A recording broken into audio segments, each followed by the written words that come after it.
spotted a little business opportunity at the airport. Turns out, every time you return a luggage cart, you get 25 cents. Most passengers are too lazy to bring them back. So I started collecting them myself and rolling them back in. Boom, 75 cents in my pocket. Dragging my tired body, I headed to a fast food joint and finally bought myself a burger. I'd been stuck in this airport for 2 whole days, and this bite was the first real meal I'd had. Once I got a taste of it, I was hooked. I spent the whole afternoon hunting down abandoned carts. By the end, I had enough to splurge on a full combo meal, but my little hustle didn't go unnoticed. The airport manager caught on and immediately assigned staff to collect the carts. Just like that, my money stream was cut off, and the worst part, he did it on purpose, because his real goal was to kick me out of here. But I wasn't ready to leave, not until I'd achieved what I came here for. Before coming to America, I never imagined my luck could be this bad. Just a few days ago, I landed here, and right after that, a coup broke out in my country. Overnight, my passport lost all legal power. Sir, I have an IBIS hit on 6. They took it away from me on the spot. The airport director stuck me in the transit lounge, forbidding me from stepping foot on his soil. He said I had to wait until the war back home ended, until a new government was recognized by the world, or until some department figured out what to do with me. Then they handed me a pager, told me that's how they'd get in touch. But here's the problem. I barely spoke the language, so every step was a struggle, and the money I brought from home, now it was nothing more than worthless paper. When night fell, I found an abandoned waiting room. I pulled out a jar from my bag, not food, but something tied to a promise I had to keep. Then I pushed 2 rows of chairs together, and that became my bed for the night. The next morning, I woke up in my pajamas, brushing my teeth, only to be spotted by the airport director. He said I was ruining the airport's image, so he came to me personally and whispered a little secret. At noon, during the guard shift change, there's a 5-minute gap. He hinted that it was the perfect chance to escape, almost like. He wanted me to run, but I wasn't so sure. When noon came, the gate was right in front of me. I stood there, heart racing, hesitating. Just as I was about to push the door open, a flight attendant cut me off. And then I noticed something. The security camera had been locked on me the whole time. Every step I took, it followed. Gotta get a running start, I guess. All right, come on, Victor. Just leave. Just leave. Leave. Leave. What are you doing? What's he doing? Why is he kneeling?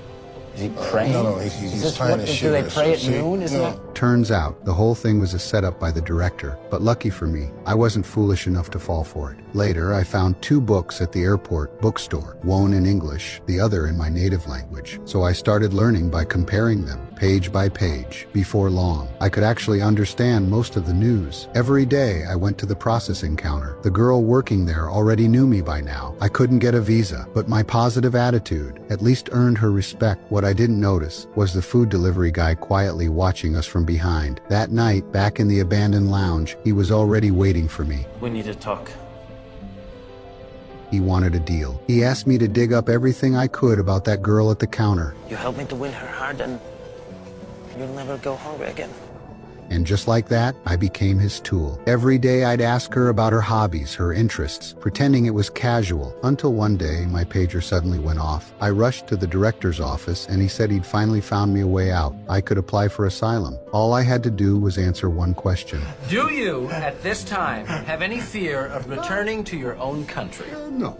Without hesitation, I said, no, I'm not. And with that one answer, asylum was gone. The director couldn't believe it. He kept explaining, again and again, trying to make me see that this was my only chance. But I wasn't lying. Even with bombs falling back home, I wasn't afraid of where I came from. It's home. I'm not afraid from my home. And just like that, I lost my chance to leave.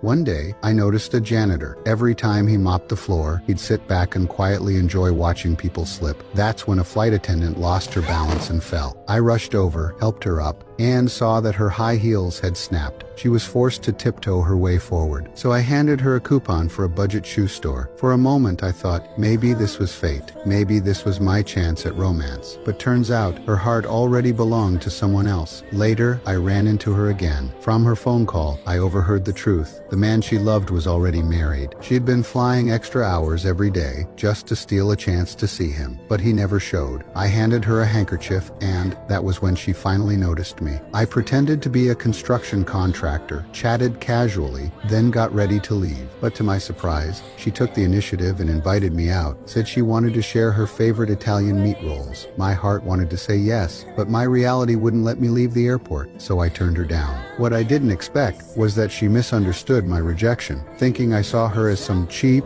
easy woman. And just like that, she stormed off, furious. Must come off like a complete nut job or something.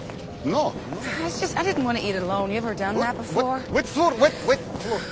Wanting to take her out for meat rolls next time, I decided I needed a job, so I went shop to shop applying anywhere I could. But once they heard about my situation, almost nobody wanted me. Only one store said, "We'll call you." They asked for my number, but I didn't even own a phone, so I gave them the number of a public payphone and waited right beside it all afternoon. By then, I was desperate to use the bathroom, and just when I couldn't hold it anymore, the phone finally rang. Hello? Hi, Mr. Navorsky. Yes, this is it, Navorsky who calls? It's Cliff, the manager of the Discovery Store. Cliff. Hello. How's it going? Good. Is this a good time? Yes, Cliff, I wait for your call the whole day. Yeah, well, unfortunately, I gotta tell you that the position's been filled. Oh. Yeah, Oh. so could you please go sit someplace else? Yeah, I go to the bathroom now. That'd be good. Thank you. All right. Thank you. You okay?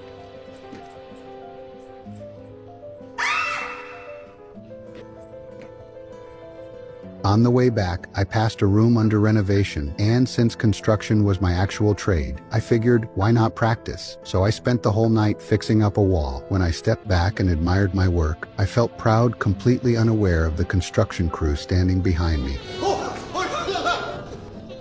Their foreman noticed how perfect the wall looked, and just like that, he offered me a job. You give me a job?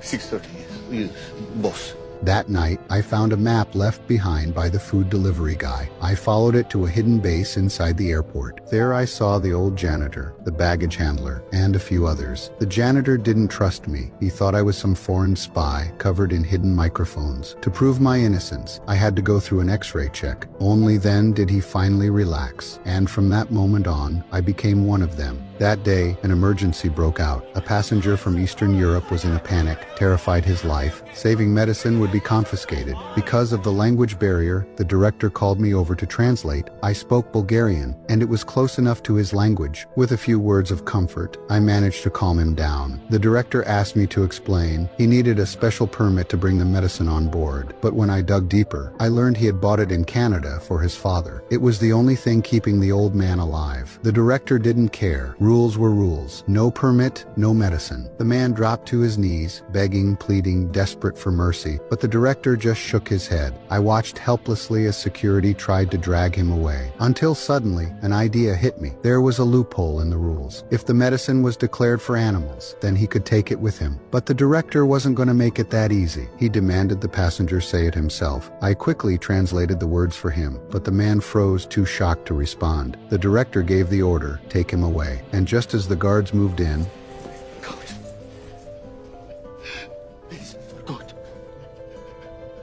Medicine for God. Medicine for God. Medicine for God. Give him the pills. I saved his family, but the director, he lost face in front of everyone. Do you think this is a game? Huh? Do you think I need an excuse to put you back in that cell to keep you there for another 5 years? You go to war with me, and you go to war with the United States of America. And then you will know when that fight is over why the people of Krakosia wait in line for cheap toilet paper while Uncle Sam wipes his ass with Charmin 2-ply. And thanks to the old janitor's retelling of the story, my role was blown up into that of a hero. From that day on, everyone at the airport looked at me differently. With the help of my friends, I managed to track down Amy's flight schedule. Together, we planned the perfect encounter. The moment this beautiful flight attendant stepped into the lounge, she had already entered our little trap first. The delivery guy blocked her path with his cart, forcing her to change direction. Not far ahead, the janitor was waiting, pushing her another way. An exit was sealed off with caution tape. Step by step, she followed the route we'd set up. And just when she was about to leave, the baggage handler cut her off. Finally, everything came together. She stumbled right into my arms. Our carefully staged romance was complete. I seized the moment and asked her to dinner. And that night, it all came true. The janitor played the maitre d', the baggage handler was the waiter. The delivery guy turned into the bartender, and under candlelight, with juggling acts for entertainment, I had Amy all to myself. During our conversation, I learned she had already seen through everything. She just chose not to expose us. Then she opened up. Though she looked young, she was 39. She'd been a flight attendant since 18. 7 years ago, she met a man, the man she'd been waiting for ever since. That's why she carried a pager everywhere, so she could drop everything the moment he called. I told her maybe it was time to turn it off, but after so many years, she was numb. She had no home, only hotels, living her life at someone else's convenience. Amy had lost herself, half a lifetime waiting, yet even she didn't know what she was waiting for anymore. Then suddenly her pager buzzed. She cut our date short and rushed out. I chased after her, finally confessing my own truth, that I too was waiting for a pager to ring. Before I could explain further, her pager went off again. Something clicked in her mind. She ran to the balcony, ready to throw it away, to finally end a life of endless waiting. Before we parted, I left her with a little mystery, a promise of next time. I reached out my hand for a goodbye shake, but Amy leaned in and kissed me instead. That night, I went to the under-construction water station, ready to leave a gift for Amy. Not long after, the delivery guy showed up. He handed me a very important request. So once again, I went to see the girl at the visa counter, but this time, I came with a ring. He waits for you to answer. That Sbarro. I have to work. He will wait. And in the end, the delivery guy got what he always wanted. The girl put on that ring, and right there in the airport, they had their wedding. Later, I waited for Amy at the airport, just like we promised. I waited an entire day, but she never showed. Disappointed, I dragged myself back to the lounge, only to find Amy waiting for me there. I guess you missed your flight again. Or maybe you haven't. You're already bad traveling. Please. It's okay, Victor. All men lie. At least you're not very good at it. I did not lie. You told me you were delayed. You never said it was for 9 months. Maybe you see the men the way you want to see the men. So what am I seeing? Who are you?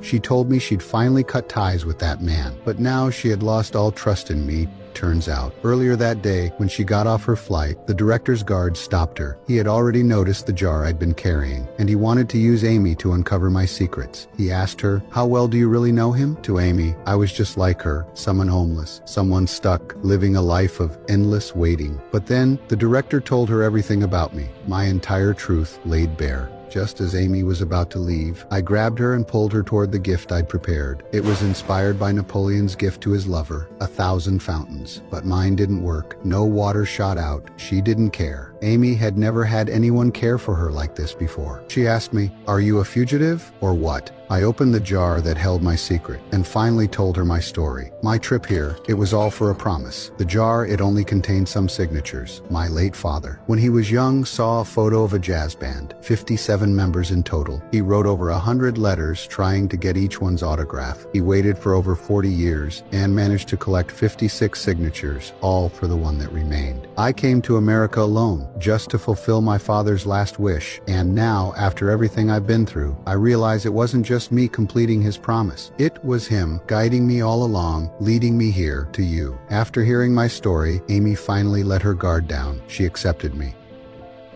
The next morning, my 3 friends woke me up. The war in Croatia was finally over. Everyone was celebrating and sending their blessings my way. When I spotted Amy in the crowd, I rushed over and pulled her close. I didn't notice at first, but she was holding a document, an emergency visa she'd secured for me, buying me a single day in America at a great personal cost. You know what Napoleon gave Josephine as a wedding present? It was a gold locket. And on the inside, he made an inscription. Destiny.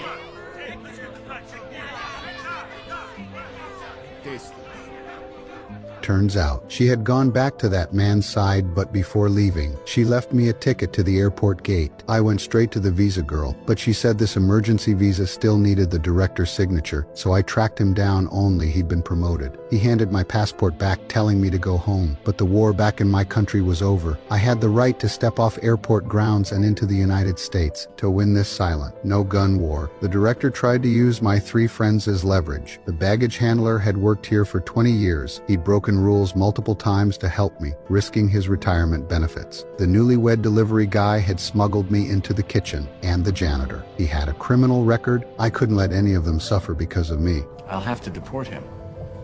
I will go home. I'm sorry, what did you say? I will go home. Leave them alone, I will go. Today. Yes. If you don't get on that plane, Victor, they're all gone. Yes, yes. Do you understand? Yes, yes. Okay, good.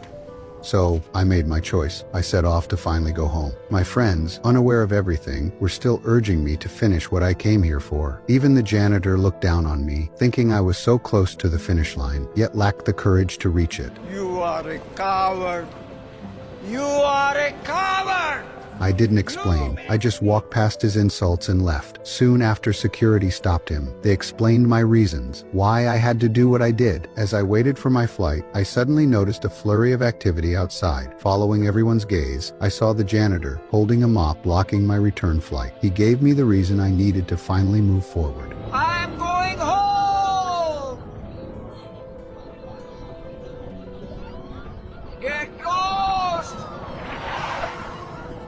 I grabbed my luggage, determined to accomplish the purpose of my journey. Seeing their hero, someone they'd spent so much time with, finally about to leave, all the staff presented me with a gift. The director, of course he wouldn't let me go quietly. He ordered all the guards to block the doors, demanding the captain detain me. But the captain told me to turn around. It's snowing in the city, and you're gonna need that. Good luck. Arrest him! Arrest him! God! And just like that, with everyone's blessings, I finally stepped out of the airport that had trapped me for 9 long months. As I was about to get in the car and leave, I saw Amy returning to work. Our eyes met, we smiled at each other, and then ran toward our separate destinies. As I drove away, the director came running after me. A guard asked if he wanted to lock down the airport. He paused, thought about it, and in the end, he didn't. Everybody inside. Everybody inside. Come on. Let's go. Let's go. Finally, I reached the destination of my journey. The musician my father had always admired was about to perform. He asked me to wait until he finished playing, then he would give me his autograph. And just like that, I fulfilled my father's lifelong wish. Afterward, I stepped outside and hailed a car. The driver asked, "Where to?" I am going home.